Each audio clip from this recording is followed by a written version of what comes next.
Blanca.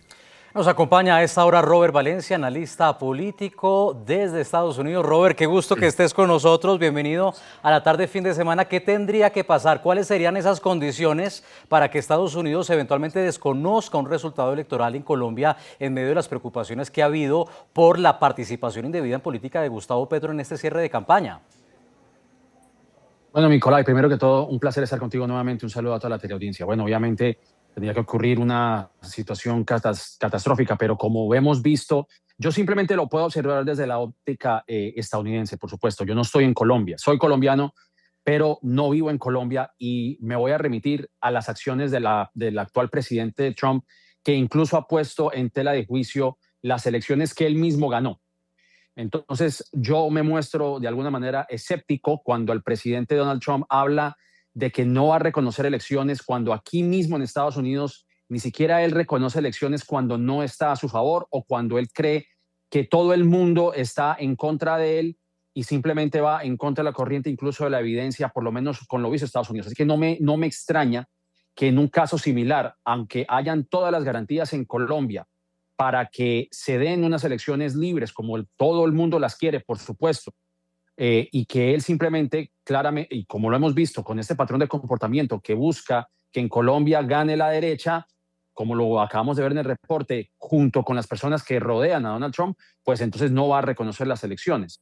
Yo creo que simplemente el señor Moreno, que ha sido invitado por el Consejo Electoral Nacional en Colombia, pues se ciña a las reglas, porque claramente el Consejo dice que ningún observador puede demostrar algún tipo de inclinación política o a favor de algún candidato en particular. Ahora, hay que mencionar lo siguiente.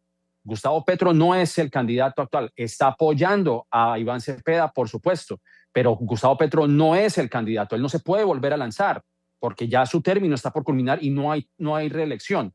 Entonces, pero evidentemente, como es el que está apoyando a Iván Cepeda, está tratando de influir en esas elecciones. Ahora, yo sí tengo que señalar algo muy interesante, y es, si tanto le preocupa a Estados Unidos el surgimiento de Iván Cepeda, por ejemplo, ¿por qué no mirar también del otro lado cuando se están lanzando acusaciones donde supuestamente Abelardo de la Espriella había tenido algún tipo de relación con Alex Saab en un reporte de Daniel Coronel a través de la revista Cambio? Pero no me voy a meter en ese tema, pero me refiero, yo creo que si vamos a hacer observaciones, hagamos observaciones generales, pero indudablemente hay un patrón de comportamiento de la administración de Donald Trump para gobiernos de derecha. Ya lo hemos escuchado, lo vimos en Honduras, lo vimos en Ecuador, claramente se vio en Argentina, y muy posiblemente Estados Unidos comience a hacer algún tipo de injerencia en Brasil, porque Brasil, siendo otro de los estándares de la política de la izquierda en Latinoamérica junto con México. Y Así que podemos obviamente dilucidar la conversación a claro, lo es largo que de esta eso es entrevista. interesante Adelante. debatirlo y discutirlo y ver, contrastar cómo se ha comportado la administración Trump, pero antes de eso, sí me interesa en todo caso poner de relieve que hay condiciones que en efecto, en todo caso, y muy a pesar de la situación interna en Estados Unidos, pues preocupan a la administración Trump, como por ejemplo un presidente que está entrando en el tablero político en contravía, según denuncian algunos, de las normas electorales, participando activamente en política, algo indebido para el presidente de la República, incluso después de los cierres de las campañas electorales. Eso también podría tejer dudas sobre el desequilibrio a la hora de las votaciones este domingo en condiciones que ya son adversas para muchos en materia de seguridad en las regiones. Sí, totalmente de acuerdo. Yo creo que vamos a impartir justicia a lo largo y ancho, o sea, para ser equitativos, por supuesto. Si las reglas dictaminan que el presidente no puede favorecer a un candidato o a otro, pues yo creo que el presidente tiene que ceñirse a esas realidades. Y eso es una situación y es digamos, una observación que se tiene que hacer dentro de Colombia. Colombia es un país soberano y ese tipo de conversaciones tienen que existir dentro del gobierno. Se tienen que garantizar que los votantes, que los candidatos, todo el mundo pueda ejercer el derecho al voto y el derecho a un ejercicio democrático en paz. Desgraciadamente, lo que vimos en Colombia fue con la muerte de Miguel Uribe, un hecho fatídico, y que ese tipo de acciones no deben suceder en ningún país realmente, pero mucho menos en Colombia y en el contexto histórico que todos sabemos, desde el 89, siendo un año sangriento, como ustedes recuerdan. Yo no tengo que entrar en detalles porque yo creo que eso es del bien común, saber todo lo que aconteció en ese momento.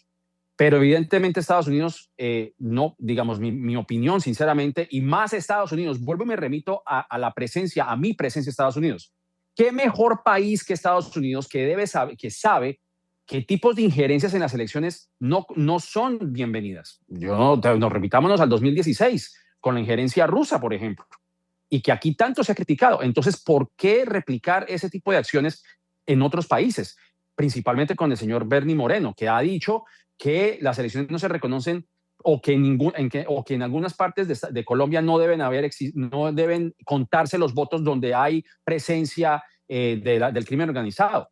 A mí me parece, el gobierno tiene que ofrecer garantías, pero que una persona del extranjero, aunque, a pesar de que Bernie Moreno es colombiano de nacimiento, pero renunció a ciudadanía colombiana, ese tipo de conversaciones no vienen al caso. Y menos lo que dice María Elvira Salazar tampoco. Entonces, ¿por qué no tratar un tema de soberanía en Colombia si vamos a utilizar los ejemplos que ocurrieron aquí en Estados Unidos? Eso es lo que para mí, en mi opinión, me parece inaceptable. Inaceptable. Planteabas además también la participación en los últimos procesos electorales en América Latina y recordamos el apoyo que le dio a Nasri Fura, el presidente Donald Trump, en las elecciones presidenciales hondureñas, por supuesto el respaldo al bolsonarismo de cara a las elecciones en octubre en Brasil y también las anteriores legislativas en Argentina, donde respaldó al movimiento del actual presidente. ¿Ves que la administración Trump haya participado igual de activamente en Colombia? Porque en lo personal veo quizá una mayor prudencia si lo contrastamos directamente las declaraciones del presidente Trump frente a otros procesos como Honduras o Argentina. Sí, a ver, obviamente los analistas, los observadores no logran hacer un rastreo, un rastro de que efectivamente Trump tiene manos o que está metiendo sus manos en las elecciones de Colombia, pero sí existe un patrón de comportamiento. Lo hemos visto, por ejemplo, estas rencillas que tuvo con Petro cuando el gobierno de Petro evitó el traslado de ciudadanos colombianos deportados de Estados Unidos, como ustedes recuerdan, este impasse político que hubo. También el hecho de que aquí en Nueva York supuestamente hay un proceso que se le sigue a Gustavo Petro por supuesta infiltración de dineros del narcotráfico en su campaña, la desertificación de Colombia que no ocurría desde los años 90. Entonces ha existido un patrón de comportamiento que si lo vemos dentro del contexto en las Américas, evidentemente sí hay digamos, una animadversión particularmente con los países de izquierda. Y esto lo hemos visto, por ejemplo, como ustedes recuerdan, en esta cumbre del Escudo de las Américas en Miami, en donde se hablaba de que era importante mantener la seguridad o de extender la cooperación de seguridad a través del hemisferio, pero no contó con dos de los países que han sufrido o que han llevado la carga del flagelo de las drogas. Y estamos hablando de México y Colombia, ambos países de corte de izquierda. Tampoco se invitó a Brasil, que también ha sido un país que ha sufrido el flagelo de las drogas por ser un país de tránsito de estos estupefacientes. Entonces, si de verdad se está tratando de hacer o de expandir la seguridad, ¿por qué no incluir a los países que la están sufriendo? Lo mismo ocurrió, por ejemplo, con el tema del fentanilo y las acusaciones que hacían hacia Nicolás Maduro de que supuestamente Venezuela el principal exportador de fentanilo. Entonces, es decir, es una combinación de varias cosas que sí llevan a ese patrón. Adelante, Nicolai, perdón. Sí, es justamente uno de los debates que detonó después del anuncio del Escudo de las Américas en la Florida. Pero Robert, se nos ha agotado el tiempo. Quiero despedirme con una respuesta concreta. ¿Ves una participación más activa ahora en el balotaje si hay una segunda vuelta por parte de Estados Unidos? Bueno, claro, obviamente, ya cuando tengamos dos candidatos seguros de quién serán los dos candidatos que lleguen a una segunda instancia en las votaciones en Colombia, seguro Donald Trump y sus correligionarios doblarán la apuesta. No me queda ninguna duda. Era Robert Valencia, analista político. Gracias por habernos acompañado. Muchas gracias.